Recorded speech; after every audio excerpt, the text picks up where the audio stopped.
Welcome, everyone, to this briefing brought to you by the Israel Defense and Security Forum, IDSF. It's a great pleasure to be joined, as always, by Brigadier General Amir Avivi, the founder and chairman of IDSF. General, thank you for joining me again today. My pleasure, Moshe. General, there's a lot happening, and there are certainly developments in Gaza. What can you share with us?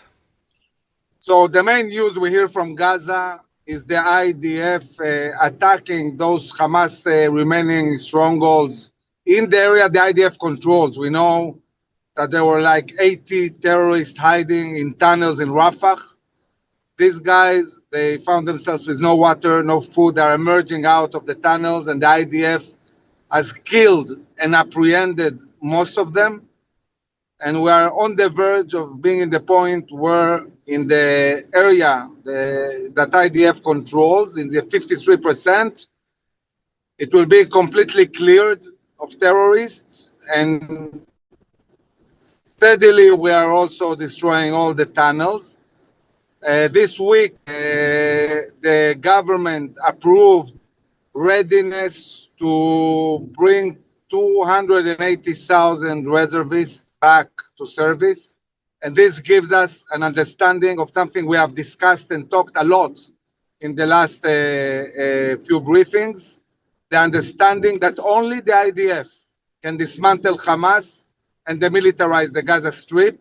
And when the government approves readiness to deploy again hundreds of thousands of reservists, we understand that this is something that is might happen very, very soon. Yesterday, I met in the Kiryat, in the headquarters of the army, with the spokesman of the army. And I felt that indeed there is readiness in the army for the next stage. And the big question is, when will the Israeli government, the Prime Minister, coordinate with President Trump the next stage in dismantling Hamas? The US has not been able to bring one force to Gaza that is willing to deal with Hamas. So at the end of the day, this is up to Israel. It was crystal clear from the very beginning. And we are getting ready for this moment that might come anytime soon in the coming weeks. I would expect to see the IDF maneuvering again, and this time, for the last time in Gaza, towards the destruction of Hamas and the militarization of the Gaza Strip. General, we're very close to these final two hostages either being returned or, sadly, Hamas saying they can't find them, they won't be returned. What do you anticipate happening after that is closed and the hostages are no longer an issue? Will the U.S. put pressure on Israel to move forward with plans? What can we expect to see? The way I understand the plans, one of the reasons we're not still maneuvering, we're waiting for the last two hostages. I think Hamas knows exactly where they are. They are stalling. They understand that once they give the hostages, we might move to the next stage. So they are trying to stall, and there's a lot of pressure on them to release the two remaining hostages who are not alive. From what I heard from the Prime Minister, it seems like in Israel there is optimism that they will come back in the coming future. And once they do, this is the next stage. In the next stage, we'll see several things happening. One is probably readiness to maneuver. The other thing is that Israel and the US are planning to build a whole area in Rafah and start moving the Gazan society from Hamas to an area in Rafah, sorting between the population and the terrorists, and also bringing them in an area which is close to the Rafah crossing. Once we have the hostages, the Rafah crossing will be opened. We know that according to the agreement, Egypt agrees that any amount of Gazans that want to leave Gaza will be able to leave. So if anybody thinks that the basic idea that Trump and Netanyahu were pushing of letting the Gazans to go out has been left aside, I can tell you that's not the case. The plans which I see looking forward support this idea.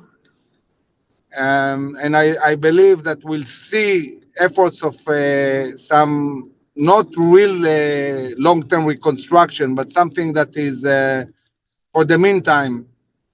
In Rafah, has been leveled down completely, and it's being cleaned up in a way that can really enable to build something that will sustain for a certain period of time the ability of Gazans to live there.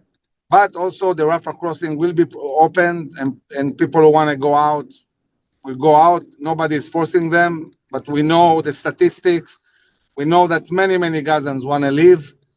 And as we're moving or will move the Gazans from the humanitarian zone and the Gaza to this area, we will also see the IDF at a certain point maneuvering, and we want to maneuver in an area with less Gazans and more concentrated on the terrorists themselves and their capabilities. Now we know, and many people will say to me, Amir, what are you talking about? They're all Hamas, 2 million people.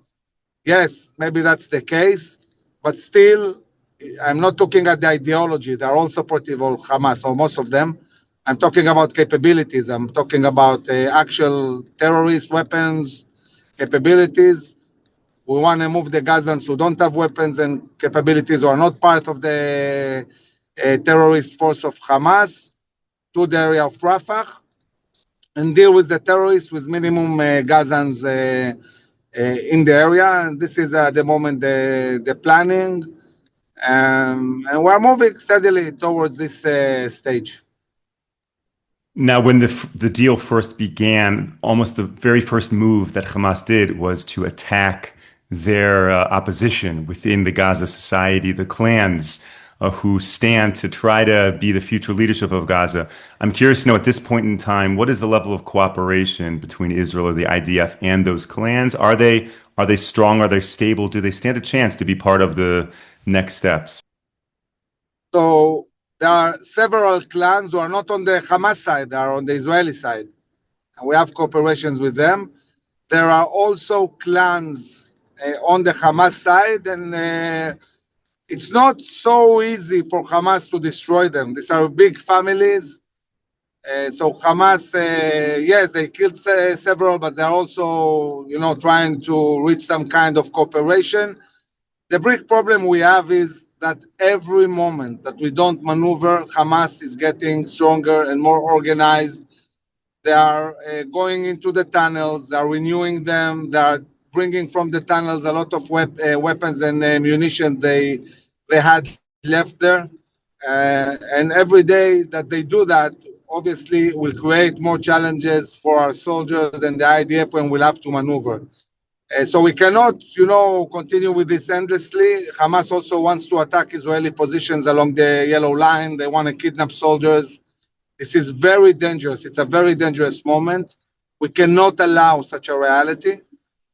And there will be a moment when we'll have to decide we're going in and doing what we need to do. General, your time is always precious, and especially so today with a very tight schedule. So if we can jump to Syria, there was recently an operation in Syria. What can you share with us about that? Yes, so in Syria, I think that I'm much less optimistic about Syria compared to Lebanon. In Lebanon, if you manage to degrade Hezbollah enough, there is a real motivation in Lebanon to dismantle Hezbollah as a terror organization, armed terror organization. And there might be a path for some kind of normalization with Lebanon if we continue attacking fiercely and degrading Hezbollah. When it comes to Syria, I think the issue there is much more problematic. Syria is not a real country. There are huge parts that the Kurds are controlling, others that the Druze are controlling. You have the Alawi area, and the areas Ashara controls, Julani. Even in these areas, he has his own opposition. Inside the areas he controls, he has different groups that really don't like his policies. They want to bring him down. We saw this week demonstrations in Damascus calling to destroy Israel. So this radical Sunni sentiment is very, very strong in Syria, in the areas that Julani controls. We saw this week an operation of the paratroopers, Brigade 55, Reserve. They operated in a town not far from the Israeli border under the Hermon mountain, and they fought against a Sunni radical organization, very similar to ISIS. It's also a global organization. And unfortunately, some of our soldiers were hit, and we killed 15 terrorists. So we see these radical elements trying to rebuild themselves, trying to get closer to the Israeli border, and we have also to be very proactive, keep the areas we control safe and strong inside Syria. It will be very unwise of Israel to sign some agreement on paper that doesn't mean anything and withdraw. We need our forces inside Syria. We need a buffer zone to defend the Golan Heights. These elements are trying to rebuild themselves, and we have to stay and be proactive, just as we are being proactive in Lebanon, degrading systematically Hezbollah. General, I'm curious, the recent designations by the White House of the status of the Muslim Brotherhood being terrorist entities, do you think that at all relates to what Israel's dealing with the Muslim Brotherhood in Syria? Meaning, is there an alignment between President Trump and Israel about the real threats in Syria? Yes, it's not just about Syria. It's Muslim Brotherhood in Egypt. It's Muslim Brotherhood in Europe. It's Muslim Brotherhood in the U.S. It's Muslim Brotherhood in South America. It's a global movement of the radical Sunnis who really want to take over the whole West and the whole Middle East, and they have global aspirations. We see their strong presence in many countries in Europe. They're also operating in the US. And it's a religious political movement that's working in a very sophisticated way to take over the power in the West. And the big challenge is when you designate them as terror organizations, how do you really understand what is a Muslim Brotherhood organization and what isn't? They operate in multiple different organizations, and it will be challenging legally wise to really encompass all of this phenomena and fight on all levels, economically, apprehend terrorists, understand what they're doing politically to take over cities. Take New York, for example. Can you look at Madmani and say this is not part of the Muslim Brotherhood movement? I think it is. Will he be designated a terrorist? Probably not. So it's very, very complicated. And it will be interesting to see how you actually take this idea and transform it to something that you actually can work with and really, make a change. For sure, there's so much more to explore on that topic, but I know time is limited today. So maybe we can get your final thoughts specifically with regards to this issue that is now resurfacing again about the ultra-orthodox draft here in Israel. Look, our position as organization is crystal clear. Everybody needs to serve. Everybody in Israel needs to serve.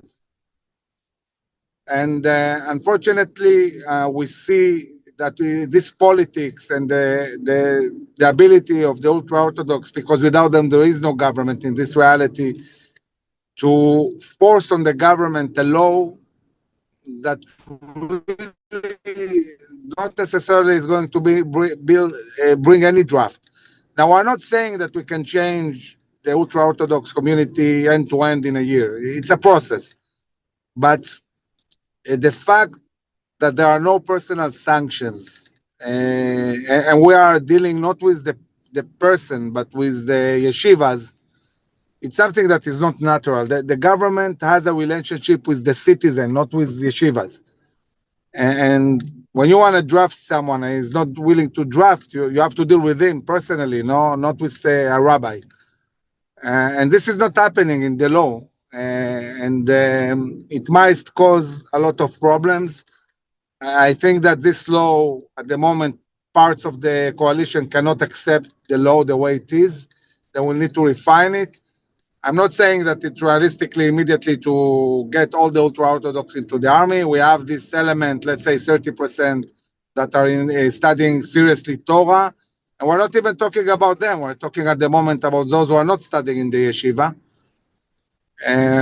But this law doesn't encourage them to really serve. So we're not very supportive of what's happening at the moment. I understand the challenges to keep the government and not deal with elections now in the middle of a war. But even if they pass the law, we'll see actually what happens. The bottom line is, are they going to serve or not? We need more than 12,000 soldiers more in the army. We need these people. We need them now. And they're not coming, not in the numbers that we need. So we'll see what happens actually on the ground.